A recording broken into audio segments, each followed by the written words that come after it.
Good day, grade 2. I'm teacher Shirley and I will be your teacher in English. But before we start our lesson, let's stand up and feel the presence of our Lord. Good morning, grade 2. Okay, but before we start, may I ask who is the secretary of the group? Okay, Miss Secretary, do the honor to check our attendance for today. Before we start our new lessons, here are the classroom rules. First, be positive. Second, be polite. And third, be respectful to your classmate and teacher. And number 4, be productive. And last, be prepared. Grade 2, do you want a games? Okay. I will send you a link for this hour activity. And all you need to do is open the link and read and answer all the questions carefully. I will be giving you enough time to answer all the questions. Grade 2, are you ready for our next activity? Okay, great. I will group you into 3 groups and each group will be given their corresponding task. And for the group 1, analyze me. Read the story carefully and answer the given question. Your story is entitled The Blessing of the Nature. I will read it first. Mang Pedring is a farmer. His wife, Aling Fe, is a vendor in the market.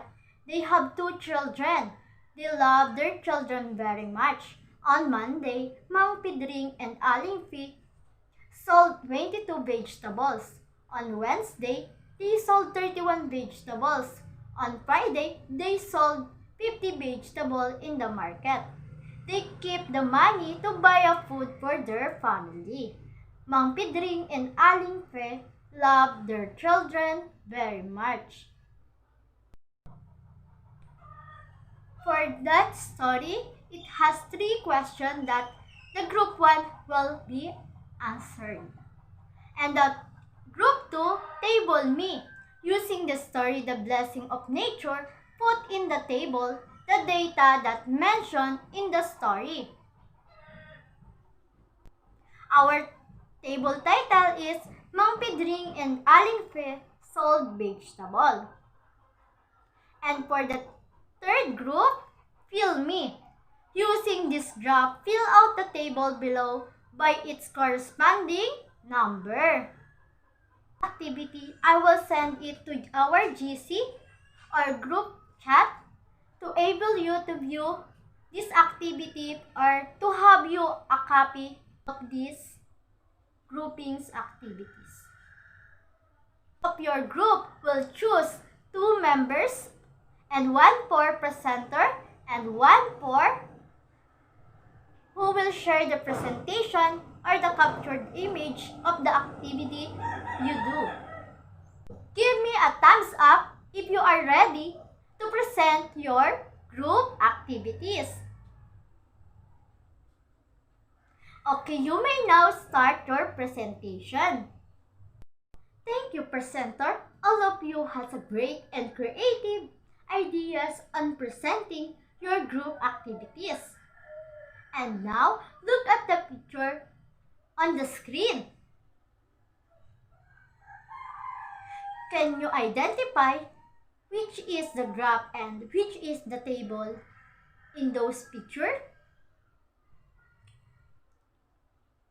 Very good. The table on those pictures is on the left side and the graph is on the right side.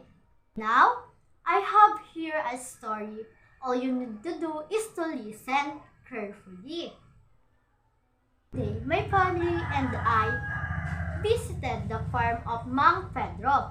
I saw lots of animals there. There were cows, pigs, dogs, ducks, and cats. Mang Pedro helped me to count the animals. And now, Here are the tables of Mang Pedro animals.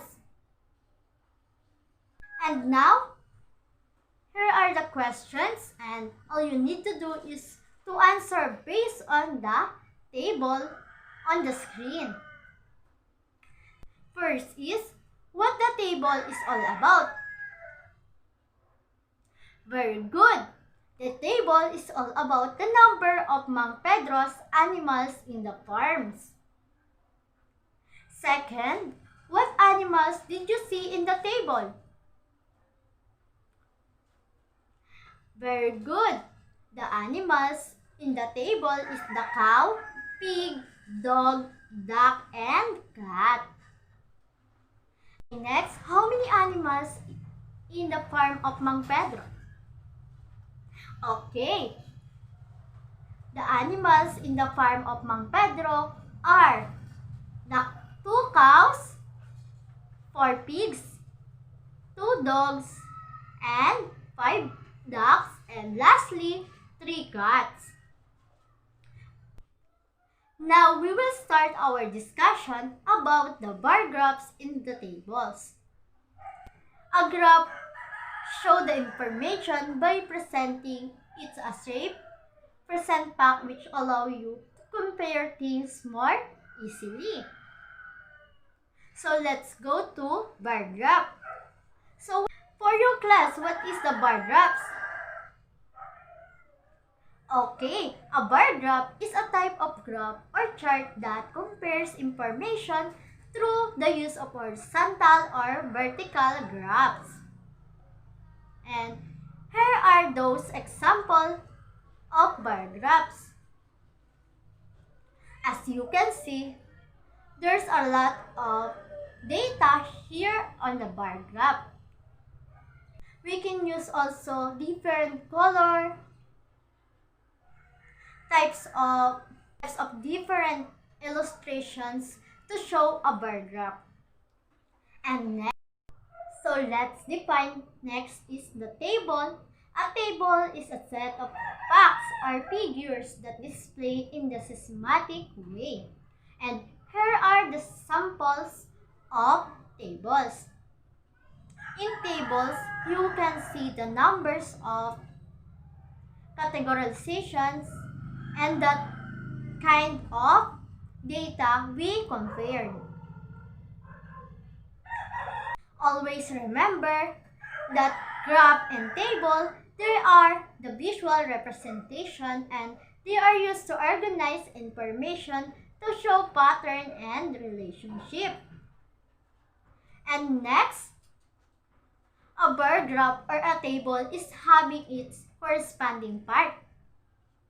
A bar graph uses bars to show a pictures of a data collected. It has 3 main parts.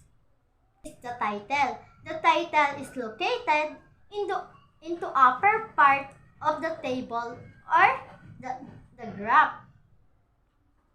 And the name or categorization, the name is located below the bar graph or the table. And lastly, the number or indicator is located into side or the left or right side of the bar graphs or the tables.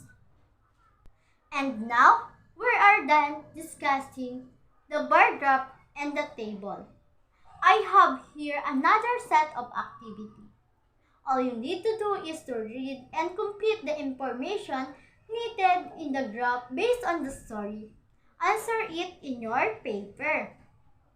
Your story is titled Ate Charing Pet Shop.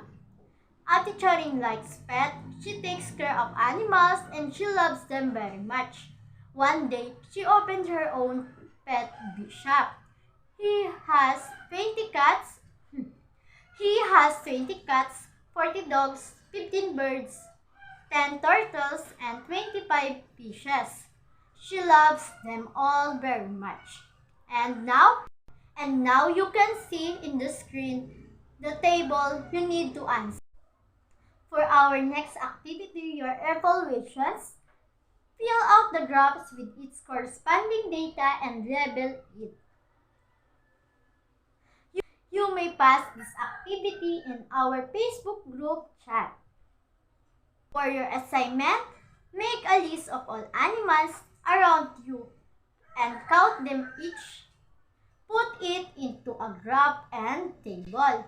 You may pass this assignment in our next session. That's all, grade 2.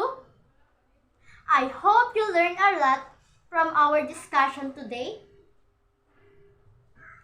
And see you next meeting.